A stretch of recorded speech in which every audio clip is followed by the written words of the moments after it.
Di suatu malam, terlihat ada seorang samurai yang berlutut kepada rajanya. Samurai itu berkata kalau dia telah membuat kesalahan, dan samurai itu siap dieksekusi mati saat itu juga.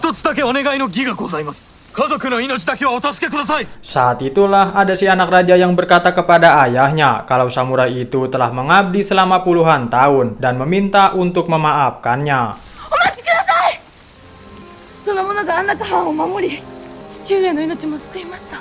Akan tetapi, apakah si raja akan memaafkannya ataukah si samurai akan dihukum mati? Kesalahan apa yang telah diperbuat si samurai dan bagaimana cerita itu bisa terjadi? Seperti inilah cerita lengkapnya. Selamat datang kembali di channel ini Kaju, dan selamat menikmati alur cerita film.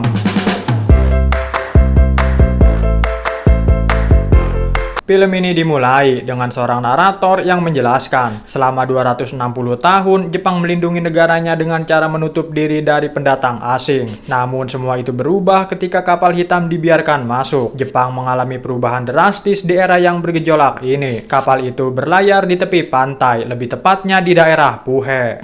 260年間、日本は国を守るために鎖国を強いてきた。黒船の来航を機に、日本は目まぐるしい時代の変化に翻弄された。Lalu kita diperkenalkan seorang shogun dan para pasukannya dari negara Jepang. Di sisi lain ada seorang laksamana angkatan laut dan beberapa pasukannya. Beliau diperintahkan oleh Presiden Amerika Serikat untuk melakukan perdagangan dengan Jepang. Fillmore to be delivered directly to the Emperor of Japan.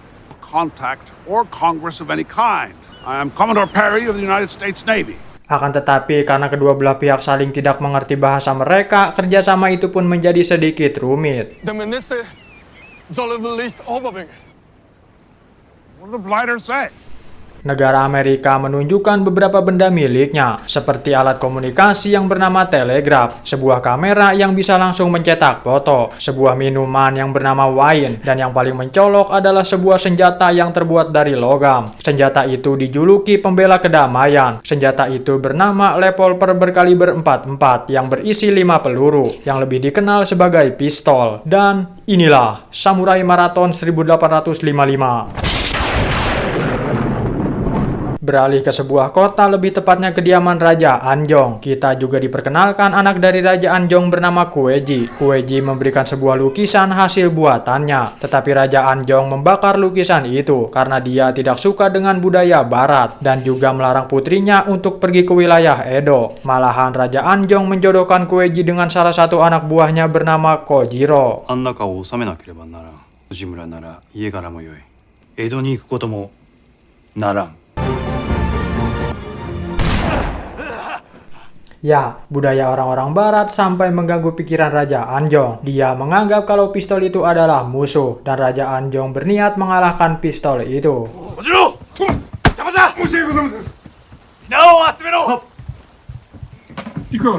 Lalu kita diperkenalkan seorang samurai bernama Jongjeng. Ternyata Jongjeng ini adalah mata-mata yang bekerja untuk Shogun. Sejak kecil Jongjeng sudah dikirim ke kota Ueno, dilatih menjadi samurai dan seorang mata-mata. Jongjeng diperintahkan untuk memberikan laporan kepada Shogun jika ada kegiatan yang mencurigakan. Jongjeng harus bersikap jangan terlalu mencolok, bahkan anak dan istrinya tidak boleh tahu kalau dirinya seorang mata-mata. 将軍家康公から賜ったものとしての全ての技を伝授する。少しでも不穏な動きを察知したなら恥をかいてはならぬ。 Raja Anjong berniat mengumpulkan semua anak buahnya. Saat semua orang sedang sibuk itulah Kueji memanfaatkan situasi itu untuk kabur dari rumah. Saat para samurai bersiap-siap untuk berkumpul, Jongjeng terlihat pergi ke suatu tempat dengan alasan kalau dia ingin modal.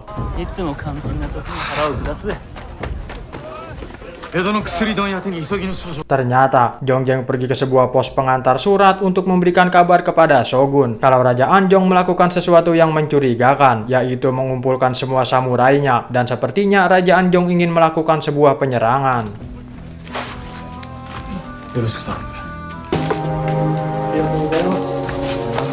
Raja Anjong berkata kalau Shogun harus mentandatangani surat pro pemerintah. Raja Anjong takut kalau Amerika akan menyerang Jepang. Kedamaian sudah berjalan selama 260 tahun. Maka dari itu Raja Anjong berniat untuk mengadakan suatu maraton, yaitu berlari sejauh 58 km. Hal itu dimaksudkan untuk melatih fisik para samurai dan juga untuk berjaga-jaga kalau Amerika berkhianat. Raja Anjong juga akan memberikan apapun kepada orang yang menang lari maraton. 弱い50以下の者は全員が参加すること。この遠足の勝者には良いな。 Jongjeng yang sadar kalau Raja Anjong hanya ingin melakukan maraton dan bukan melakukan penyerangan. Jongjeng pergi ke kantor pos untuk menarik kembali suratnya. Akan tetapi si pengantar surat sudah keburu pergi dan Jongjeng berlari untuk menyusulnya.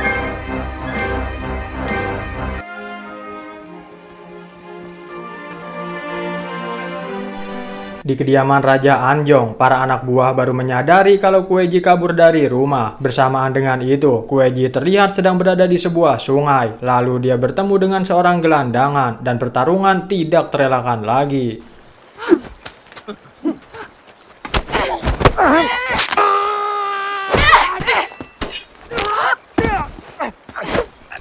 Raja Anjong memerintahkan Kojiro untuk mencari Kueji dan Kojiro mulai pergi mencarinya. Bersamaan dengan itu, Jongjeng sudah sampai di perbatasan. Akan tetapi Jongjeng tidak boleh melewati perbatasan itu dan Jongjeng khawatir kalau Shogun akan mengirimkan pasukan untuk membunuh Raja Anjong.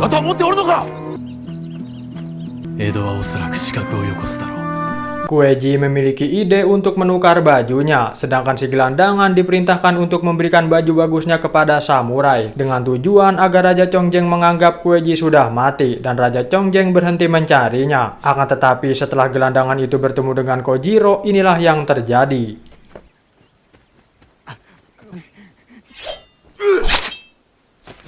Saat sedang di hutan, seorang samurai bernama Wimen bertemu dengan seorang bocah pencari jamur bernama Yusuke. Yusuke mengatakan kalau dia ingin ikut lari maraton. Wimen berniat mengajaknya, bahkan Wimen mengajarkan cara lari maraton yang benar kepada Yusuke.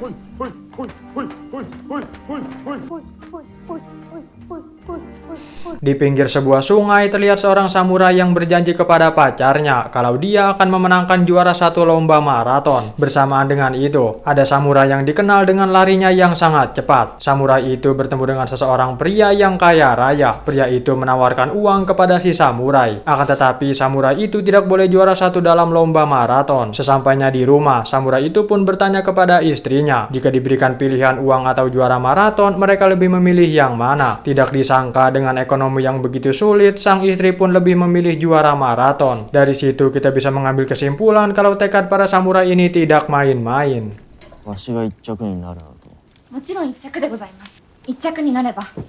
Sore harinya, Yusuke membawa Wimen ke rumahnya. Mereka langsung bertemu ibu dari Yusuke. Saat sedang makan, mereka kedatangan tamu yang tiada lain adalah Kueji. Dan Kueji berpenampilan layaknya seorang samurai.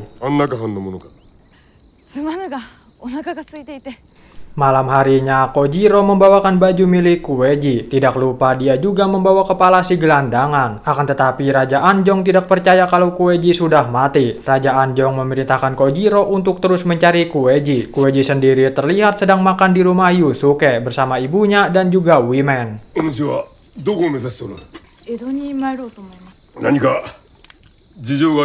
Beralih ke kastil Edo, lebih tepatnya kediaman Shogun. Terlihat surat yang dikirimkan Jongjeng sudah sampai di sana. Mengetahui kalau Raja Anjong akan menyerangnya, Shogun mengirimkan beberapa pasukannya untuk membunuh Raja Anjong. Dan pasukan itu dipimpin oleh seorang pria bernama Hayabusa.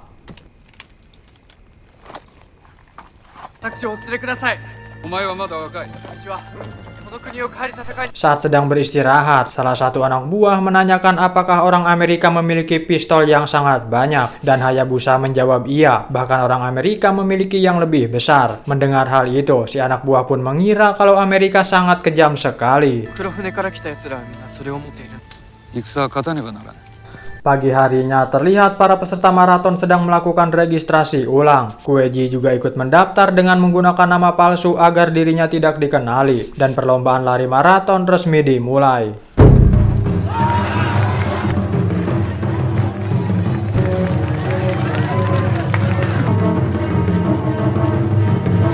Saat sedang di pesawahan, salah satu samurai bernama Ukei mengeluh karena pinggangnya sakit. Tetapi ketika samurai lain sudah pergi, Ukei berlari dengan sehat walafiat menuju hutan. Saat sudah di dalam hutan, terlihat ada seekor kuda yang sudah menunggunya. Lalu ada seorang samurai bernama Okada yang juga melakukan hal serupa. Saat samurai sudah menjauh, Okada dan kedua anak buahnya masuk ke dalam hutan. Di sana ada sebuah air minum dan sebuah alat. Dengan liciknya, Okada menyuruh anak buahnya untuk menggendongnya.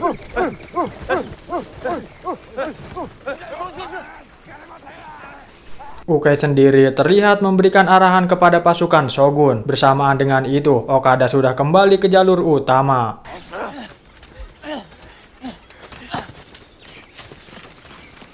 Para samurai terus berlari melewati gunung, hutan, sawah, dan perbukitan. Lalu sampailah mereka di sebuah pos pendataan pertama. Lalu mereka semua mengkhawatirkan keadaan Ukei. Salah satu samurai memerintahkan Jongjeng untuk menjenguknya karena takut terjadi sesuatu kepada Ukei.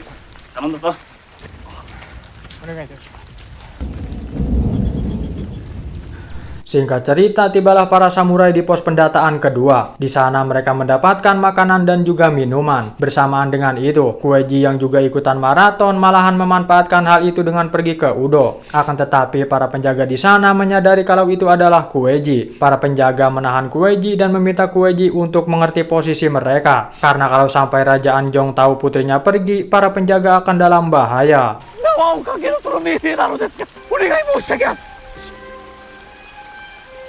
Beralih ke Yusuke dan Wimen. Wimen marah-marah karena melihat para samurai muda kalah semangat dengan yang sudah tua. Jongjeng yang berniat menjenguk Ukei malah bertemu dengan sesuatu yang dia takuti, yaitu pasukan Shogun yang berniat membunuh Raja Anjong. Lalu Jongjeng bertemu dengan Ukei. Ternyata mereka berdua adalah sesama mata-mata. Jongjeng menjelaskan kalau ini semua hanyalah kesalahpahaman. Raja Anjong tidak ada niatan untuk menyerang Shogun. Akan tetapi Ukei tidak mau jika para pasukan dikembalikan ke Shogun, dan Ukei malahan menyerang Jongjeng.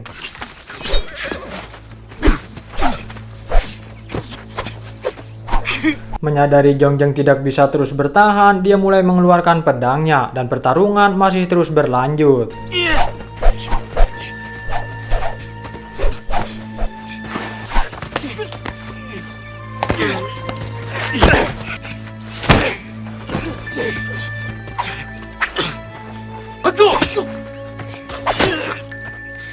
Pasukan Shogun terlihat sudah sampai di pos penjaga. Kueji juga terlihat dikurung di sana. Dengan kejam, Hayabusa menembak para penjaga yang ada di sana.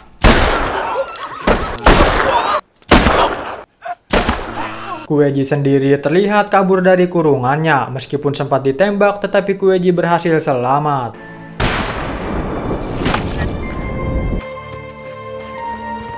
Di sebuah hutan terlihat samurai bernama Hirakata melewati jalan pintas bersama kedua anak buahnya. Bersamaan dengan itu, Jongjeng menemukan Kueji di sungai. Lalu Jongjeng melepaskan ikatan itu dan mengobati luka tembak yang ada di punggung Kueji.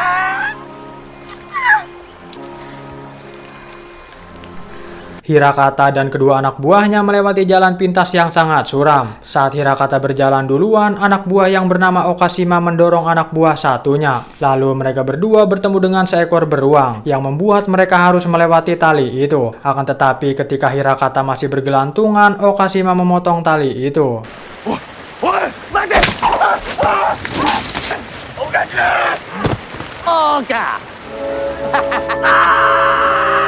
Lalu Hirakata bertemu dengan Jongjeng dan Kueji. Jongjeng berkata kalau Shogun mengirimkan pasukan pembunuh. Mendengar hal itu, Hirakata berniat menyuruh semua samurai untuk kembali.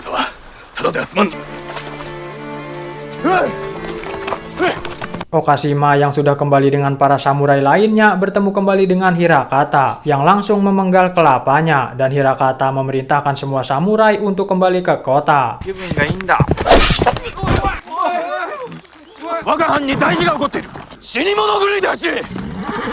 Hayabusa sendiri terlihat menyuruh pasukannya untuk menunggu di persawahan, sedangkan dia akan pergi ke kota dan menemui Raja Anjong.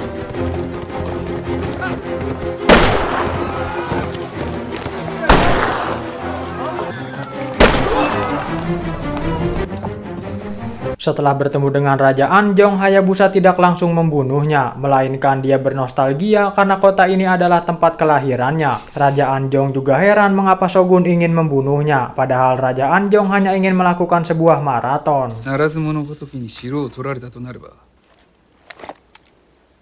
日本は新しい時代を迎え策を浪しているつもりだろうが、はやぶさ。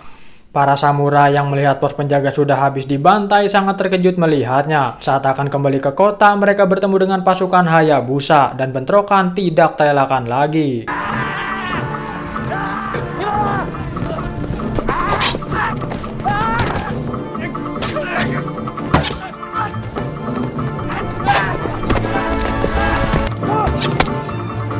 Jongjeng dan Kueji terlihat membuat sebuah jebakan. Saat Hirakata sudah melewatinya, para anak buah Hayabusa pun terkena jebakan itu.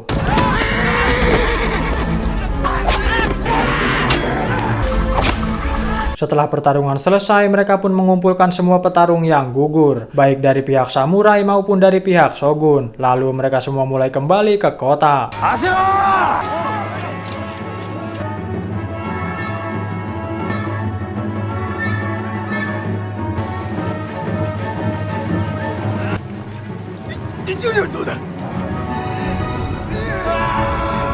Para warga yang tidak tahu situasinya pun menyambut baik para samurai. Hayabusa yang berniat menembak Raja Anjong di depan para samurai harus gagal setelah Jongjeng melemparkan sebuah shuriken, disusul dengan pasukan pemanah yang sudah membidiknya.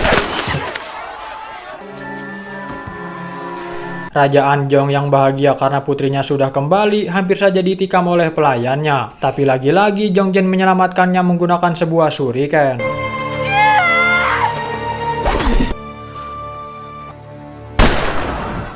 Yusuke dan Wimen menemukan para prajurit yang sudah gugur. Bingung dengan apa yang terjadi, mereka berdua buru-buru ke kota dan menjadi peserta maraton yang kembali terakhir.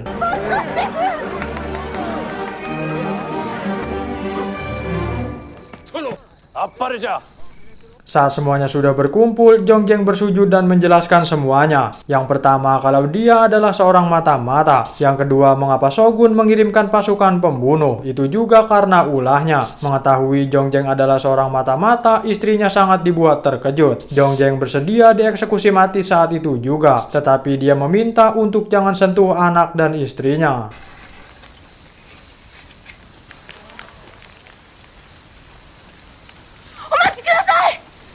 Ya, saat eksekusi akan dilakukan, Kueji menghentikannya dan berkata kalau Jongjeng sudah lama mengabdi kepada Raja Anjong. Kueji meminta untuk memaafkannya.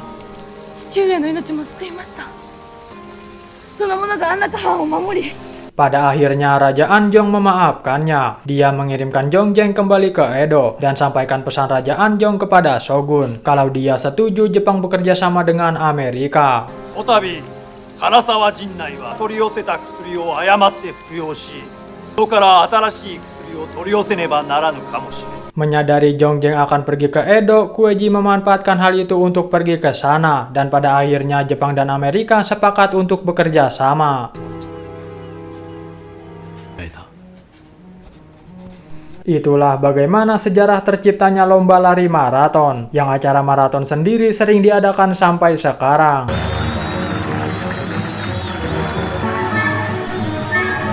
Dan cerita berakhir sampai di sini.